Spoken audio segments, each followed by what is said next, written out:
It is your boy Kishuishi, and today I wanted to talk about the current state of media. I realize while I'm editing a lot of my stuff, I say a lot of filler words. So this video, we're gonna try our best to not put in a bunch of filler words and just say stuff as succinctly as possible. What does succinctly mean? I don't know, but I know it means something. But you see, like that. But basically, yeah, I'm gonna try to cut that shit out. For any of you guys who are avid fans of the comic book hero fan base, you would notice that there's been a lot of changes that happens in superhero media or just Western media in general when it comes on to fantasy or hero stories, gaming, movies, TV shows. It's the same trend we see year after year where they try to replace, and I'm saying try because I understand the term try means that they do it and they haven't been successful in doing it. But the way how I'm saying try is they try to make something that people will like. They were successful in making the thing, but they weren't successful in making people actually show up and watch it in large droves, which is the main problem that's going on in Hollywood and the game industry right now. One of the biggest things that I can say that's a contribution to that is not knowing your audience. And I feel like there's been so many people that have made this same exact point, but today I want to take the point to more of an extreme. So originally this video is going to talk about different behaviors in guys and girls, or the same behaviors in guys and girls, but when it's a girl that does it, it's less stigmatized, but when a guy does it, it's more stigmatized. But I'm like, you know what, let me just hyperfixate on this specific point. When it comes to superhero media or any story that is about adventure and action or hero story, these are the main constants that happen. You have a strong hero who's selfless and will sacrifice, and the thing that they're making the sacrifice for and how they get to that point. That is the most basic description of every superhero story. For example, Dragon Ball, Goku. Goku's a selfless guy. Goku is just a good guy and he wants his friends to be safe and everyone on Earth. Everyone on Earth is the thing that he constantly has to fight for and sacrifice for to keep safe. And amongst those people, you know, there's like love interest and so on and so forth. But you see, with the world of Dragon Ball, that's not really a Western media thing. So that's an example I can't really use in that aspect. But like, you know, Superman has Lois, you know, Spider-Man has MJ. There's always, when it comes to movies, specifically, you have to water it down a little bit more. So instead of it being like, oh, a concept they need to sacrifice for, the easiest way to do it is make it a love interest. Okay, this guy needs to go save his princess. That's how it's always been. The thing is, with Western media, they want to change it and make it a more feminist type of affair. The thing is, you can't do that and then change the entire formula. If you just want to switch to genders, switch to genders.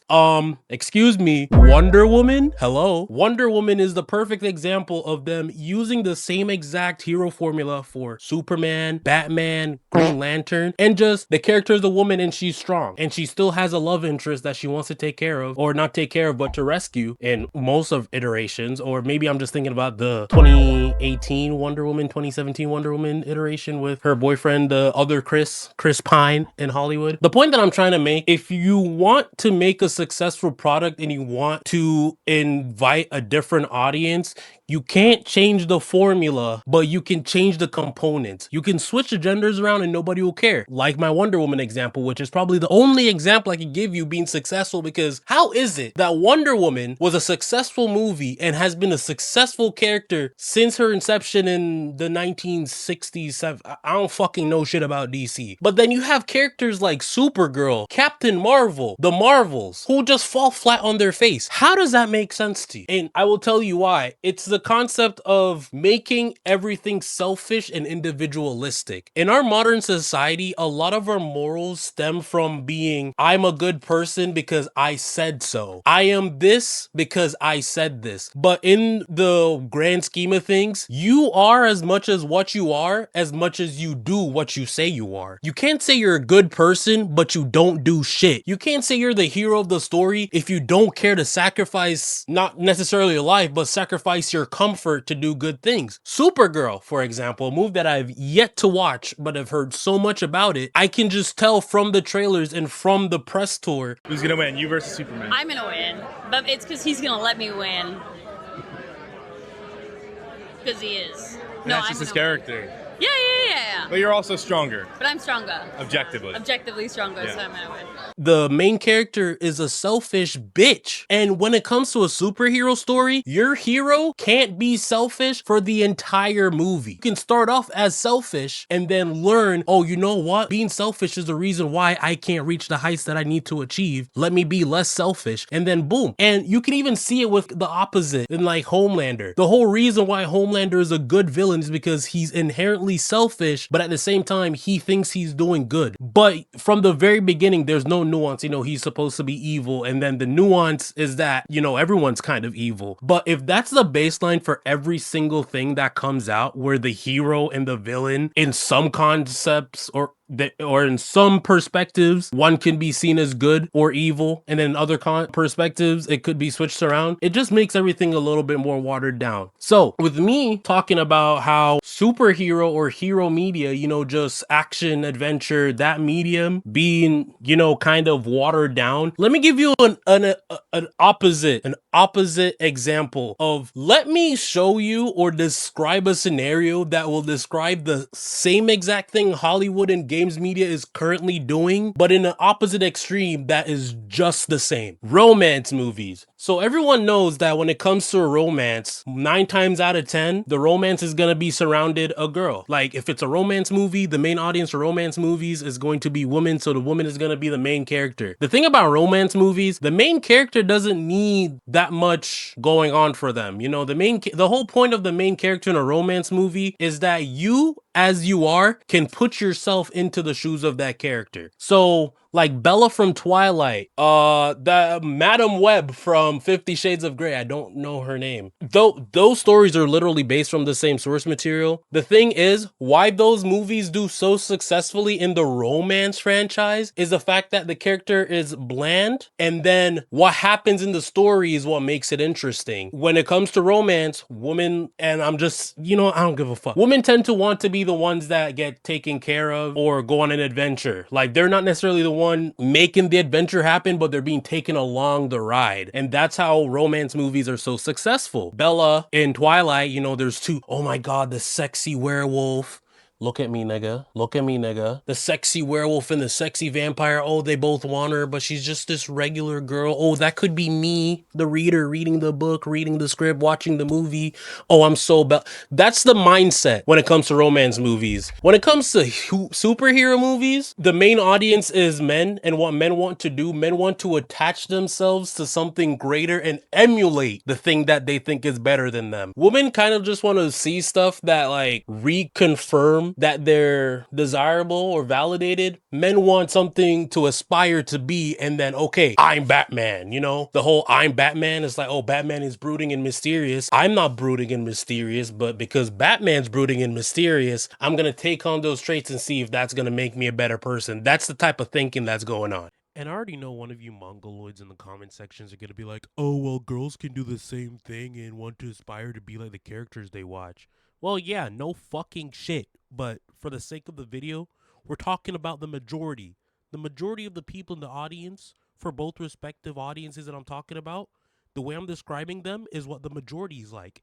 Yes, there's exceptions to the rule, but we're not talking about the exceptions to the rule. We're talking about how Hollywood can make more money by not appealing to those exceptions to said rules. So with that being said, let's see what would happen if Hollywood made a romance movie that stars a guy being the most bland dude ever, and he just wants a strong, powerful muscle mommy to come into his life and make everything better. Nobody would watch that shit. The only niggas that would watch that shit is the most chronically online niggas on the internet, and I'm gonna tell you this right now, that movie would not make any money whatsoever, because the same niggas that would watch that movie are the same niggas that don't have jobs to pay for the tickets, and the same niggas that's gonna want to watch the movie so bad but can't afford it that they'll just end up pirating it. Why would you make a movie for a small group of people that will be very loud about it online but not support it in the proper way, which is what Supergirl is? You had all these people coming out of the woodwork talking about, oh, you guys hate Supergirl. Oh, yeah, you guys hate Supergirl because you're misogynist. Okay, prove the misogynist wrong. How about you show up to the movie? movie. You're not a misogynist, right? And the funny thing is, when it came back, around 57% of the people that showed up for Supergirl were men.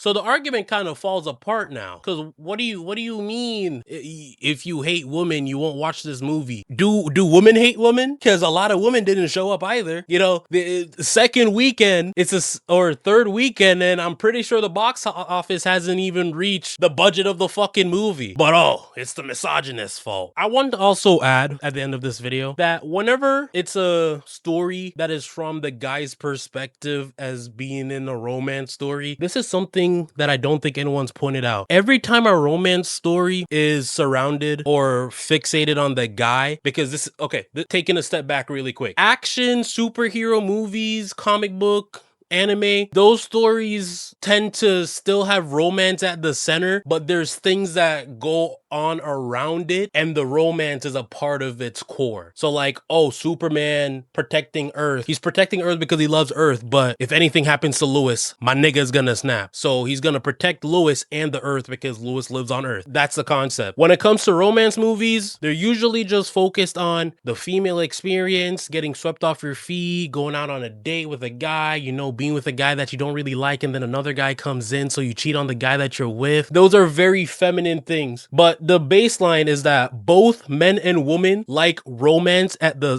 plot or the center of their movies. So when you change the male character to a female and then remove the romance from the movie, nobody's watching that shit. And the thing that I was gonna point out is whenever there's a movie that has the man as the center of a romance, like it's the guy who's in the middle and he's wanting to be swept off his feet, or he wants the girl and he's going for that, either a serial killer, a horror movie, or a fucking weirdo. And what do I mean by that? Serial killer, you. Fucking loser, Scott Pilgrim versus the World. Horror movie, Obsession. There was another one in the back of my head, but I can't think of it right now. Whenever a guy's at the center of the plot of a romance film, it has to be a different type of media, because Men's Desires is always seen as something scary and like taboo in the grand scheme of things recently. And I'm saying recently, because back in the early 2000s, you'd have movies like The Girl Next Door, which I watched the fuck out of it, especially the unrated version, because I'm a gooner. I'm just kidding. Moral of the story, stop changing media so much in one direction, because if it went in the opposite direction, it would still be dog shit. We got the formula down. Just make interesting stories surrounding that formula, or change up the formula a little bit. But when you remove the core parts of the formula, you're just saying, hey, I want a hole in my fucking bank statement of negative $500 million after I spent so much time on this fucking project that I made because I wanted to tell a story from my own perspective. We don't give a fuck about you, Hollywood. Yes, you Hollywood producer who had a silver spoon up their ass their entire life. You can't tell good stories because you never been through shit. Start hiring niggas who's been through shit and watch how the quality of movies go back up to where they were back in the 70s and 80s, when the only niggas that were in Hollywood were niggas that were formerly homeless or got beat the fuck out by their abusive alcoholic dad. Peace. Stop making fucking slop, Hollywood.